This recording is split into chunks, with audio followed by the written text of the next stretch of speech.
This is BluLunch, Sheridan College's own sports podcast, hosted by Jay and Drew. It's December 17th, and Christmas came early for Bluejay fans. Here on BluLunch with my co-host, Jay. We're going to be looking at the RA Dickey trade to the Bluejays, specifically. I'm still in awe that the Jays have arguably the best pitching staff, maybe in baseball. So what do you think of the trade? When this came out last week, I think it was around, when was it? Saturday? I think it was. It was Friday, wasn't it? Friday. Yeah, it was Friday night. And when I heard about it, at first I thought, this is. I've been hearing stuff about this for the last couple of weeks that Alex Anthopoulos may be interested in. I was kind of skeptical. Again, a lot of people now with the deal coming through saying that they don't want to give up all these prospects. So at first I'm thinking he's 38 years old, and it's a big risk. But, and this is a big but. Go ahead. You start learning things about players, how they play, how successful they've been, their point production, stuff like that. So I got to know RA Dickey. A lot of people posted stuff on Twitter and Facebook, online, lots of websites, information about him, how he pitches, why he would be good for the Jays. And my conclusion is this is the trade, or, maybe with the other trade they made a month and a half ago, it's probably the biggest moves the Jays have ever seen. Going back to the Joe Carter, Roberto Alomar trade, which, in my opinion, still isn't as big as these two trades. So I love it. I think what fans forget is the New York Mets aren't on a fire sale. They're not trying to slash payroll. The reality is they're not a good baseball team. And R.A. Dickey's 38 years old, so it makes sense for the Mets to trade him to a team that is on the rise, that's shooting for not only the playoffs but a championship. Then the Mets need to get younger. They need to get better for the future, and that's where Travis d'Arnaud and Noah Syndergaard come in. It's not the Florida Marlins where we gave up practically nothing to get Jose Reyes, Josh Johnson, Mark Burley. So in order to get R.A. Dickey, who won Cy Young, you need to give something up, and the big piece was Travis d'Arnaud. Yeah, they said that was the key piece. That's what the Mets wanted from the beginning. And, so between Dickey and is it Tolley or Tholey? I'm not sure. I'm pretty sure it's Tholey. He's the specialty catcher. That's all I know. Yeah, and, they're giving up Buck. So Tholey's coming in as a backup. Jay's very upset that John Buck's gone. I was looking forward to seeing him backing up Aaron Sebia for 10 games this season. He's got a John Buck jersey underneath his Christmas tree that he was waiting to put on, but yeah, he'll need to get Josh Tolley now. That's the jersey I wear when I'm ashamed of myself. But anyways, it's not a Leaf jersey? Oh, that was a low blow. Hey, listen, you're a Bills fan. Oh, you didn't like that, did you? That's what I thought. Anyways. Hey, we scored 17 points yesterday. Yeah. We gave up 50. You gave up 50. The highlight of the Bills in Toronto was Cy, but anyways. Was that a highlight? I watched that halftime compared show. to the game, the product, the NFL product yesterday was horrible. That's true. But he lip-synced everything. It was awful. R.A. Dickey, does his age concern you?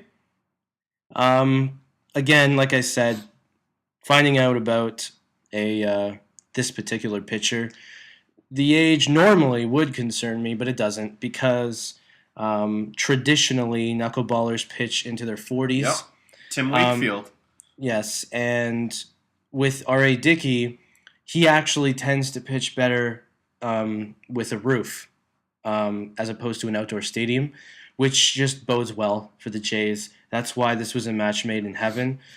He is, you want another reason why he's a match made in heaven for the Jays? He's a legit ace. He can go out there and he can get a one-hitter for you against the best teams in the AL East. And that's exactly what the Jays needed.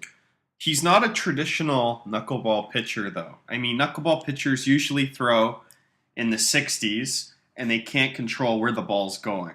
They throw it, and it's kind of you have an idea where it's going to go, but it's a knuckleball. You don't know where it's going to cross the plate at. He pitches faster. With Dickey, he throws a knuckleball in anywhere between 70 to 80, mostly the late 70s, and he can control the ball. He mixes in his fastball. He mixes in some of the other pitches. It helps that he was a regular pitcher beforehand and that he's got a curveball, a changeup, those pitches. So, and it's not like this guy's a one-year wonder. He's worked on the knuckleball for the past 3 years. He's averaged over 200 innings the last 3 years. He's basically became a horse. He became an ace, and he worked his way to be a Cy Young winner. And it's a perfect addition for the Blue Jays, considering Ricky Romero struggled last year. Brandon Morrow had injury problems. We don't know what we're going to get from Burley and Johnson yet. I mean, the Jays look good on paper, but RA Dickey, he probably gives the Jays the best pitching rotation in the American League. Yeah, and if you talk to any pitcher that has actually, any catcher that's actually caught a knuckleball, getting a knuckleball thrown at you that's even faster than normal is like having a butterfly on steroids being thrown at you. Well, it's like a pitch you've never seen before, because traditionally knuckleballs are in the 60s, where if you see one in the 80s, essentially no one's ever thrown this type of knuckleball before. So that's what makes Dickey so special. And another reason why he won the Cy Young. Exactly. No one could hit the ball, and that was because of the type of knuckleball that he threw. But the dynamic that he brings to the Jays rotation is simply that every single start there will be a different type of pitcher. Yeah. And that's why this move, it doesn't matter how old he is, it doesn't matter. I know a lot of people are saying like he's a one-year wonder. He's not a one-year wonder, okay? The last 3 years, just like Drew said, he's been getting better every single year. And this Cy Young year, this is the tip of the iceberg. This is what's happened to him. Will it continue? I don't know. Some people are saying he's not going to have a Cy Young year next year. But that doesn't matter, because if he's pitching 200-plus innings and he's getting you over 20 wins, is that going to get you a Cy Young? I'd be happy if R.A. Dickey brought 15 wins. If Dickey brought 15 and Morrow brought 15 and the other three brought anywhere from 11 to 13. Yeah, whatever. 10 to 12. Yeah. It's good. They signed him 2 years, $25 million for the extension. He'll be making $5 million this year.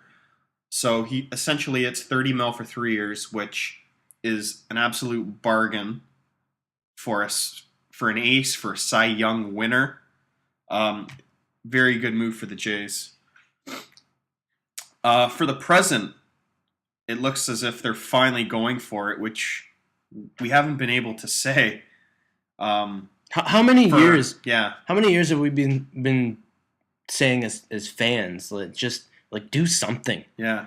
You've been even JP Ricciardi, even in those years, he tried to go for it 1 year and then it just blew up in his face. Now, is this going to happen again? Maybe, but I think there's more of a nucleus to this team. JP Ricciardi had Vernon Wells and Roy Halladay, and what he did was he went out and he bought Burnett and B.J. Ryan, and they brought in Overbay and Gloss, and Hillenbrand was there, and Ted Lilly was there, and it just blew up in their face.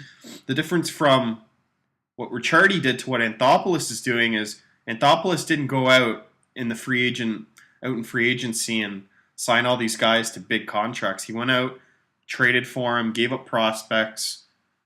The Jays look very, very good on paper. Does it mean that they're going to come out of the AL East on top? I don't know. That's why they play the games. Well, why don't you just? We might as well go through the teams in the AL East because really the only team I see that could give the Jays the type of challenge that may stop them is the Rays. Me too. The Rays have the pitching, and they always seem to make little moves that work out. Whether it's Carlos Pena, Yeah, and I hate that. And they signed James Loney to 1 year, $2 million, and watch James Loney come out next year, hit 300, 20 to 30 home runs. And they brought in Yunel Escobar, and watch Yunel turn it around and bat 300. Every time he goes up to the plate against the Jays, And then he hits you it. put Loney and Escobar with Zobrist and Longoria on the infield, and that's a pretty good infield in Tampa Bay. They have the young pitching. You're absolutely right. Tampa Bay's the one team there that is scary. You do need to look out for the Yankees, though. They brought back Ichiro. They brought back Pettit. They bring back Kuroda. So they bring back a lot of one-year contracts where